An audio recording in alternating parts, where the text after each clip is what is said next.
আসসালামু আলাইকুম রহমতুল্লাহি ওয়া বারাকাতুহু। আপনাদের দোয়ায় আল্লাহর অশেষ রহমতে আমার বাবা এখন সুস্থ।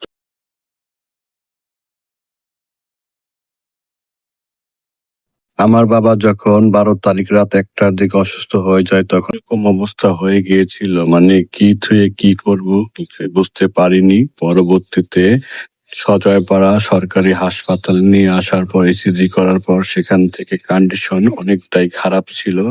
সাথে সাথে দেরি না করে সোজাসুজি আজগর আলী হসপিটালে নিয়ে আসি জরুরি বিভাগে। আজগর হাসপাতালে জরুরি অবতরণ ভাবে নিয়ে আসি। এখান থেকে ট্রিটমেন্ট করা হয়। ট্রিটমেন্ট করার পর তার মোটামুটি এখন ভালো আছে, সুস্থ আছে।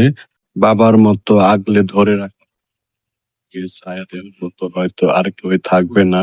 যার বাবা আছে সেই বাবার ভালোবাসা পায়, যার বাবা নেই সেই বোঝে বাবার কি অভাব। ট্রিটমেন্ট করার পর জানা গেল যে তার হাড়ের ব্লক ড্যামেজ হয়ে গেছে। আর বিশেষ করে মিজানুর রহমান ডক্টর, সে তার সাজেশন মতো চলায় এখন আমার বাবা মোটামুটি আগের চেয়ে অনেক ভালো, এখন সুস্থ আছে আপনাদের দোয়ায়, আল্লাহর অশেষ রহমতে। আর আমার বাবা এখন মোটামুটি আগের চেয়ে অনেকটাই ভালো দেখা যাচ্ছে।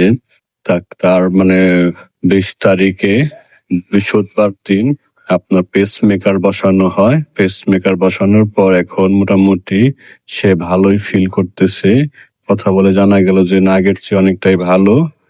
আগে মানে এতদিন তো বিছনায় থেকে উঠতেই পারিনি, আর এখন মোটামুটি একলাই হাঁটতে পারে।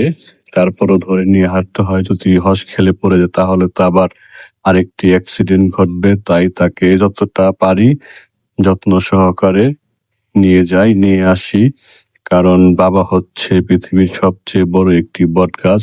যার বাবা নাই সেই বুঝে বাবার কি যন্ত্রণা, বাবার কি মর্যাদা। আসলে বাবা থাকতে বাবার মর্যাদা যে না দিতে জানে, তার পরবর্তীতে তার সমস্যার সম্মুখীন হতে হবে। একটা পরিস্থিতি হয়েছিল, মানে আমার কি থেকে কি করবো কোনো হুঁশ জ্ঞান ছিল না, কোনো মানে ছিল না যে কি আমাকে এখন কি করতে হবে বা কি করলে ভালো হয়, সেটা বোঝার মতো আমারই ছিল না সে কন্ডিশন থেকে।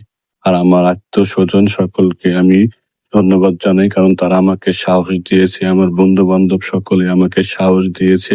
ভেঙে পড়ার থেকে আমাকে আরো শক্ত করে দাঁড়িয়ে তোলার জন্য শক্তি দিয়েছে। তাদের কথা মনোবল আমাকে অনেকটা সাহস জুগিয়েছে। তাই সকলের প্রতি আমার ভালোবাসা ও শ্রদ্ধা জানাই, কারণ সকলের ভালোবাসা আমার জন্য অনেকটাই দরকার ছিল, সাহসটা অনেক দরকার ছিল। তাই সকলের প্রতি আমার ভালোবাসা ও সালাম শ্রদ্ধা। আসলে বাপ মানে তখন এমন